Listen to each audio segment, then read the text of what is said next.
Welcome to Mock the Week. I'm Dara O'Brien, and this week joining me are Andy Parsons, Sean Walsh and Greg Davies, Chris Addison, Hugh Dennis and Milton Jones.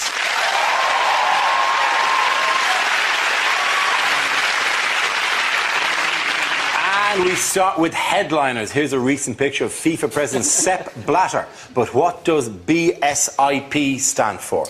Is it bean sprouts in package? Is it Blatter steals idiots pizza? Is it bullshitter is president? Is it Beckham's spelling is funny?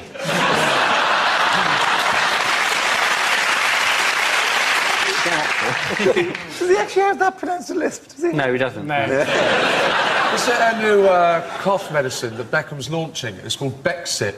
And what happens to the advert? It goes, well, you know, at the end of the day, if you've got the flu, then, you know, you take Becksip, and at the end of the day, you take one in the morning, and then once at the end of the day. Can I just say, he's got a bit of a lisp. Well, you can tell that Beckham thinks something is wrong, because if you look at the picture, he's going, A. There's an A coming out of his mouth. A. It's not biscuit selection impresses president, is it? I can't get away from the fact that Sepp Blatter sounds like Sepp Blatter. And actually, what it actually sounds like is a German man saying stepladder. Yes, Hugo, that building is on fire. I'll get a Sepp Blatter.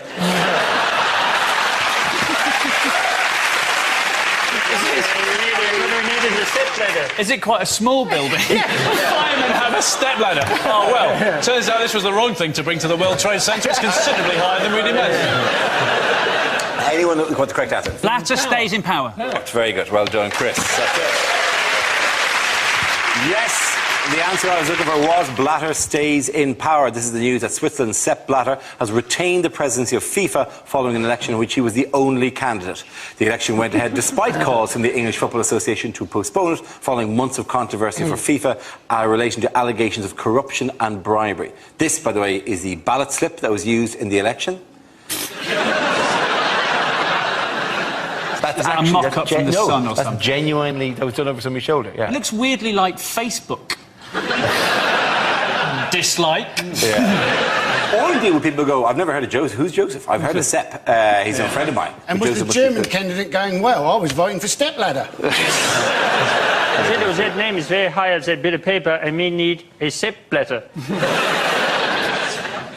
Yep. Are you going to keep going back to that well again, are you?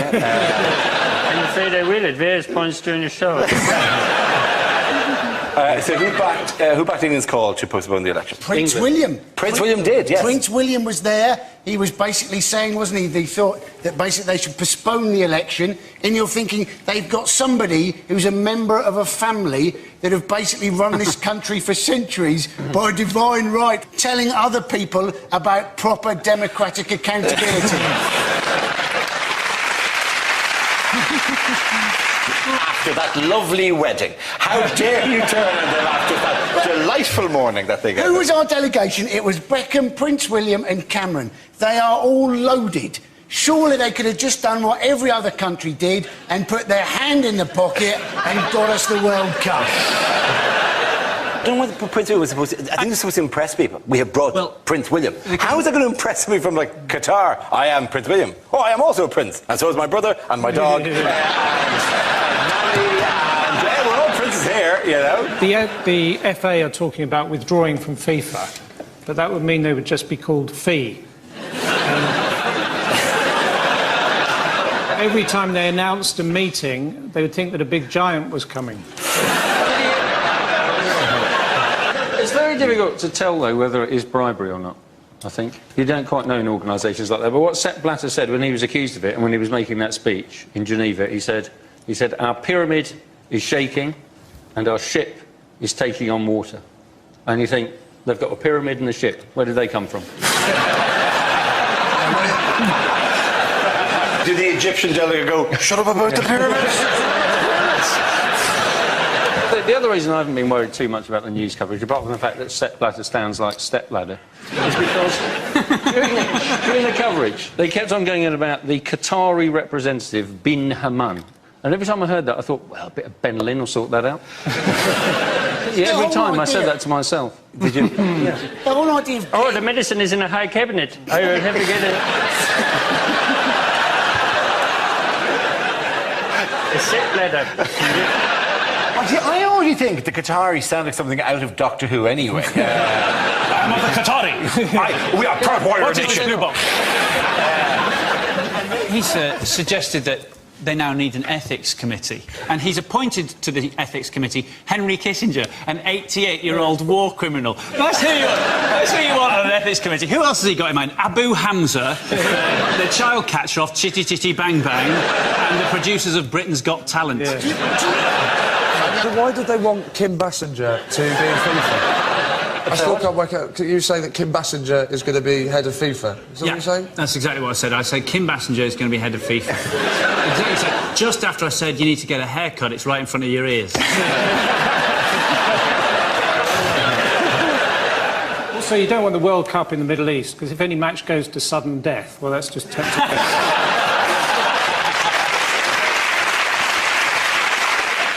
More political. What could the Liberal Democrats lose at the next general election? Well, up to a quarter of their seats. Yes, apparently. up to a quarter. How would they lose a quarter? This is apart from the 75% of their seats that they're going to lose anyway, due to their massive unpopularity. But the other quarter, how are they going to lose it? Boundary changes. Is that not right? Boundary, like you're selling it to me. More boundary changes than you can possibly imagine. Boundary changes, moonlight, good times and boogie. How are they going to decide which 50 MPs to get rid of? Laser Quest.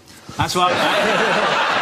Or release a lion into the House of Commons, wait till it's had enough, and hope it doesn't go for Eric Pickles first. Then there'll only be 614. I couldn't eat another MP. I'm absolute. Does anybody want this leg? Labour have said it's going to lead to basically more safe Tory seats. Right. But of course, not as much as, you know, there are safe Tory seats now because of the way the Lib Dems are going. Nothing could get worse for Nick Clegg at the moment. His reputation could go no further. If he'd got his knob out at the royal wedding, his popularity would only have increased. I think only if you found out that his charming Spanish wife sold salad would his popularity have been any lower. I think if two Labour MPs find themselves against each other, they should combine, like the Transformers, to make one super MP and destroy all of the Liberals forever. There's something in that plan. Maybe slightly more working out than that. It's the 1 year anniversary of the coalition. Yes. At this point, I bet David forgot. I bet Nick was ringing out going, so where are you taking me? We know where he's taking you, and how roughly. I agree. Cameron is constantly going on about the strength of the union and how strong they are. I think they should be made to kiss in public. That's what we used to do at primary school. If people said they liked each other, we made them kiss. By the way, was this during your career as a pupil or during your later career as a teacher? It was a prison. It was a prison school, I was at. Okay. And the points go to Chris Ewan Milton.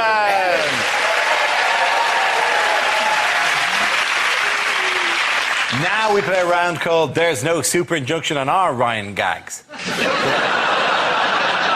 This game involves Greg, Milton and Sean, so if you could make your way to the performance area, please. This round is a stand-up challenge. I launch the wheel of news, and wherever it chooses to stop, one of our performers will step forward and talk about that subject. The winner is whoever I think is the funniest. OK, here we go. The first subject is... trust. Who wants to come in on that? Sean. I get guilty when I'm with a friend and he loses money in his house. This happened to me recently. My friend lost a £5. I thought, does he think Does he think I've taken his fiver? Is this what's happening? He thinks I've taken... I want to say I haven't taken his fiver, but I don't want him to think that I'm guilty. And then I start thinking, hang on, have I taken his fiver? Maybe I've taken his fiver. Maybe I've put his fiver in my pocket. I want to check my pocket. I can't check my pocket. If he sees me checking my pocket, he's going to think I've nicked his fiver. I want to go and hide and check my pocket. I can't hide and check my pocket. If I hide and check my pocket, he's definitely going to think I've nicked his fiver. So I went into the bathroom. I found his fiver. I couldn't go and give it to him. It would have looked like I got guilty, decided to give it back. I can't just leave it there. He's seen me go in. It's going to look like I planted it, so I just nicked it.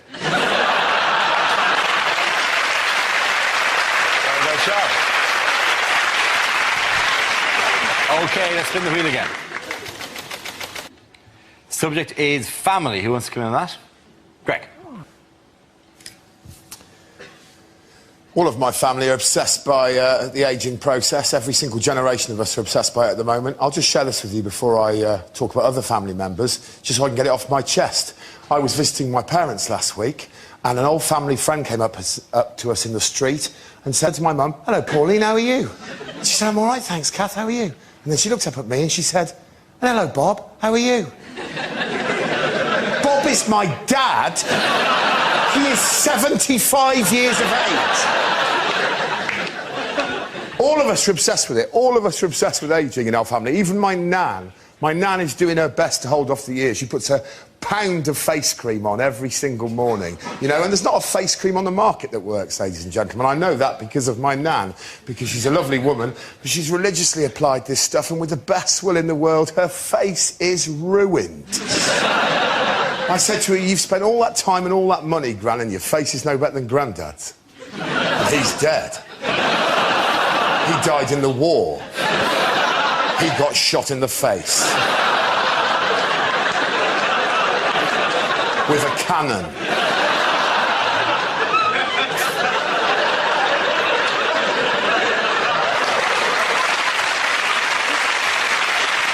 OK. That leaves you with Milton. Let's see what you've been after. Let's spin the wheel. And the subject is travel.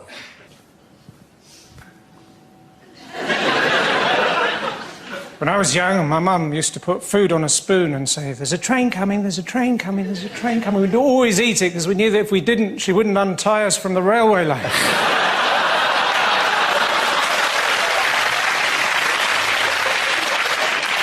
I tried to get here by train today. They said, "Today there's a bus replacement service." So I gave them a tin of pineapple chunks. I said, "What's that?" I said, "That's my money replacement service."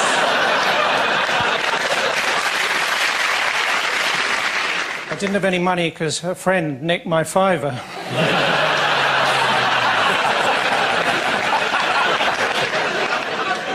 Thanks, that doesn't normally work.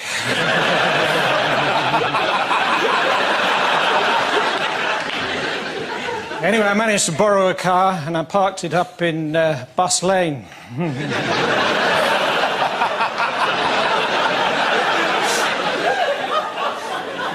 Last year I went on a ballooning holiday, put on 4 stone. The other day I bought one of those off-road vehicles, 3,000 quid, got it home, found out it was a canoe.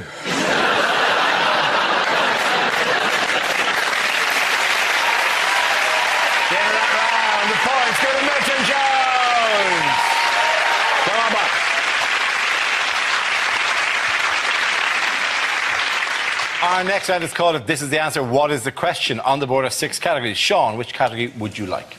Can I go for sport? OK, sport it is. The answer is 500 million. What is the question? Is it the amount of times that Ryan Giggs has got home late and said, extra football training? Is it how many doors do a Jehovah's Witness have to knock on before someone lets them in? Is it how many times does Cheryl Cole have to repeat a sentence before the American public will understand it? Is it how many tiny farmers with their tiny ploughs does it take to make a field of corduroy?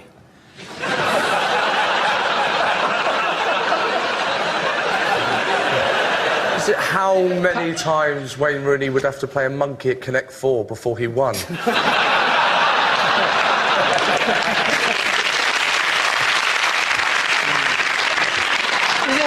many lions would you get if you shagged the headmaster's wife? Is it... If you took the entrails from every adult in the United Kingdom and laid them all out end to end, how many years in prison would you get? Is it how many times do we have to bomb Gaddafi's house before NATO admit that we're actually trying to kill him? Is it how many bumps will Stonehenge get on its next birthday? Is it how many miles I would run to punch Justin Bieber in the face?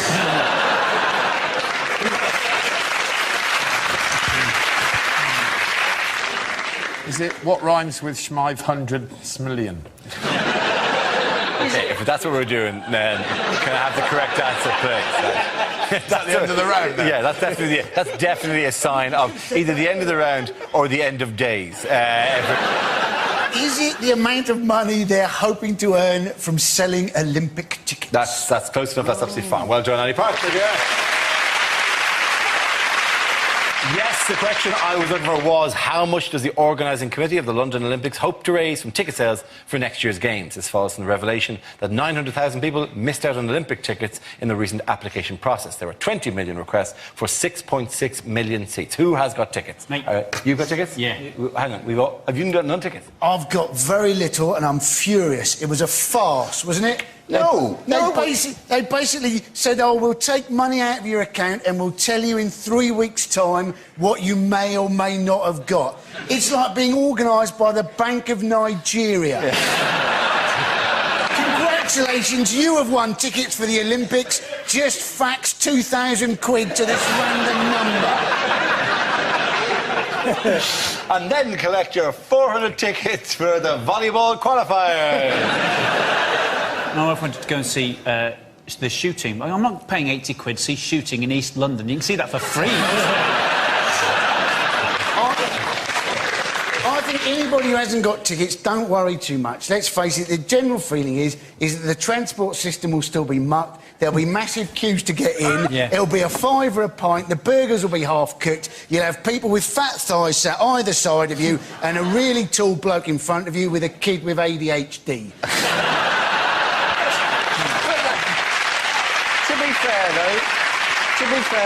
To be fair, that's what they're selling, an experience you will never forget. I'm very lucky I'm going to the swimming baths to see the 400-metre butterfly, and I can't wait to see an insect that big.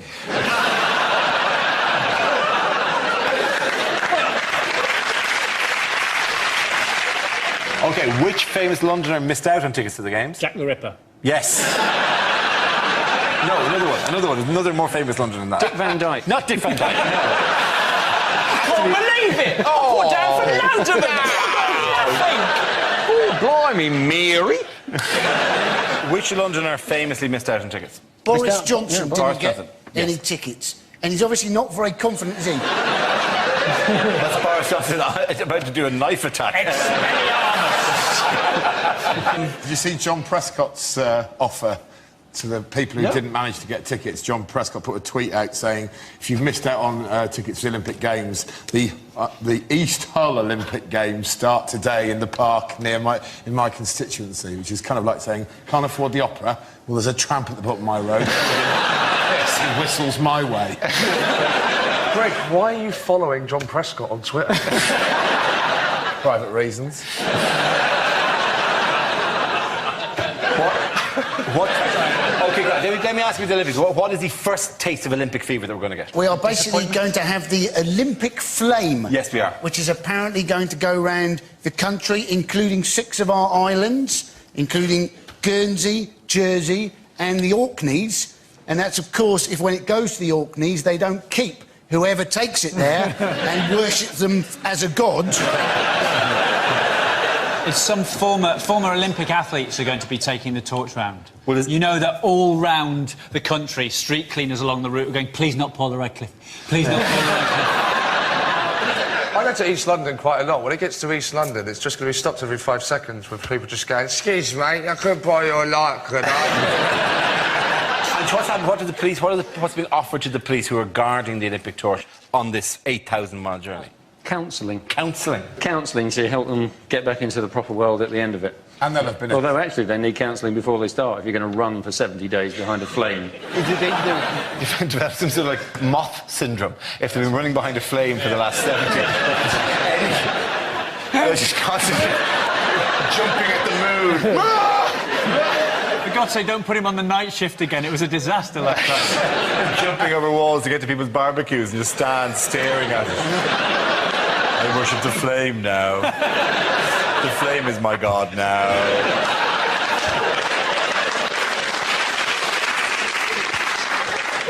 Moving on. What did Wayne Rooney admit on Twitter this week? He has admitted to having a hair transplant. Yes, he has, yes. Because he said he was being teased by his teammates. And you're thinking, his teammates call him Shrek.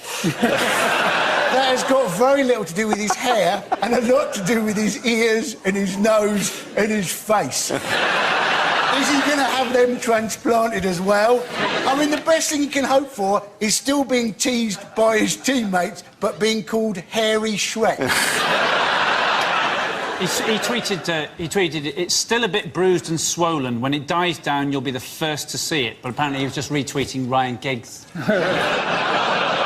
Is it standard when you have a hair transplant to have a zip put on the front? What is it? What's that zip for? Keep his pyjamas in. Oh, OK. Oh, it's time for bed. My uncle had a hair transplant and he just got great big floppy ears, but he could run fast. I wouldn't like... You've really got to trust the surgeon, haven't you? Because he takes hair from places that you've got lots and he puts them in places where you... Yeah, I don't think it's free rein to just go anywhere at all. From the back of your head. What if he did? You could end up looking like a scourer. It's a scouser. Very good. I'm going a bit here, I think. Let's be honest. But I was at one point... Don't taunt me with your I'm going a bit here. Yeah, Darren, I've been putting a bit on here as well, by the way. Oh, yeah. Going a bit at the seams, Darren. Apparently, 2 out of 3 men will suffer from male pattern baldness, where obviously you start losing it on the top and then it starts coming out your ears. And you're thinking, that's not much of a pattern, is it? There's nothing worse than when the barber discreetly does your ears. First time he does that. Yeah. After that, you're OK. The dignity you'll take it. But if he goes... and just... and does the other ear, it's suddenly really loud... and you go, what? It's like a bee is flown into your ear just for a second. What was that? Let's never talk of it again. I had a haircut in Turkey and they set fire to my ear hair. Really? Oh, yeah, where they light it, but not the entire thing, just like they... No, they didn't just... Paraffin all over. Welcome! Thank you for coming to Crazy Omar's Barbershop. All right, give it round of applause for the Chris, Hugh and Milton.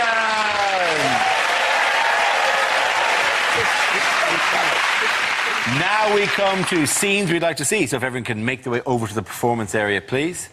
I'll read out this week's topics, and then we'll see what our panellists can come up with. OK, here we go. The first subject is things you wouldn't hear at a school assembly. OK, today we're going to have a special outing. So, Miss Williams, if you'd like to tell everybody why you're a lesbian.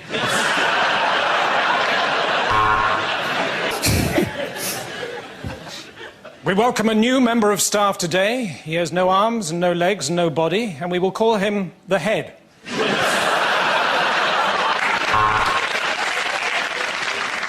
Would whoever's milkshake is bringing all the boys to the yard, please stop it. I'm sorry to keep you waiting, boys and girls. I've just had a shit the size of a baby seal. If you are found in possession of cocaine, you will be given 100 lines. No, wait. And today in the after-school club, we're going to be using paper mache to make a mother that actually loves you enough to pick you up at 3 o'clock. I'm delighted to say that during the summer holidays, Mr. Wang married Miss Kerr.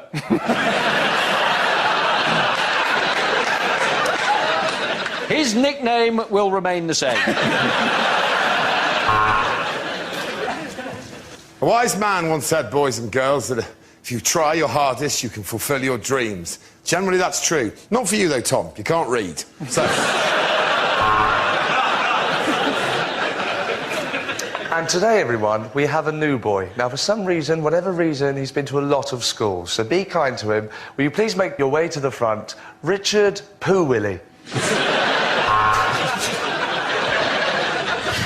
A word about registers. Most of the staff are on one.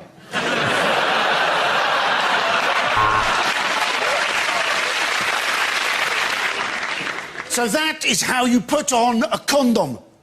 But, sir, shouldn't you have used a cucumber? Not with that E. coli kicking around. Sorry I'm late. I just had a bit of a run-in with an interactive whiteboard. It told me to fuck off. I've had all your mums. The next topic is unlikely things to hear on a TV talent show. Tonight, I'm going to be climbing a step ladder.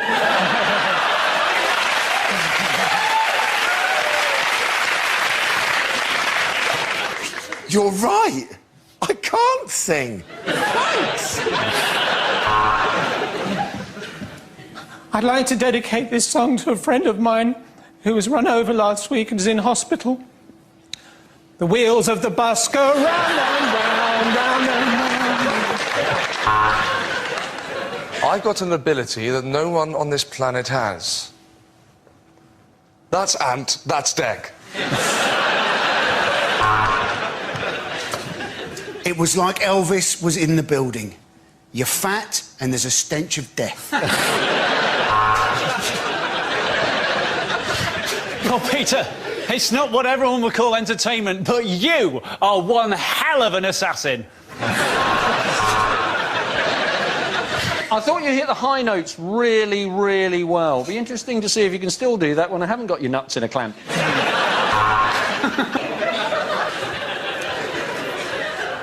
Oh, where's my double act partner? Oh, he's in here. Feeling nothing more than feeling, trying to hold. When you said you were going to ride a donkey...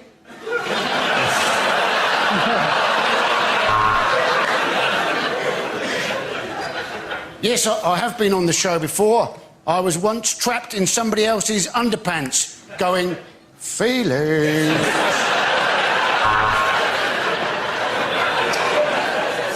That was an exceptional performance, and the way that you have overcome your blindness is truly inspirational, but this is a chip shop, the X Factor audition. I'm going to be honest with you. I think you're all terrible, OK? All of you, you're completely dreadful. I don't know what you're doing. Especially you, Hasselhoff. What have you done since Baywatch?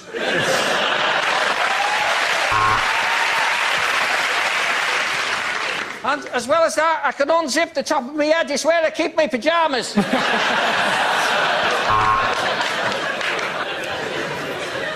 I know you said you were a Gary Glitter tribute act, but we weren't expecting you to do that. OK, at the end of that, the points go to Andy, Sean and Greg.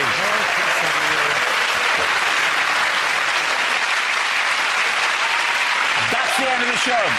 This week's winners are Chris Anderson, Hugh Dennis and Midland Jones. Commiserations to Andy Parsons, Sean Walsh and Greg Davies. Thanks for watching. I'm Dara Breen. Good night.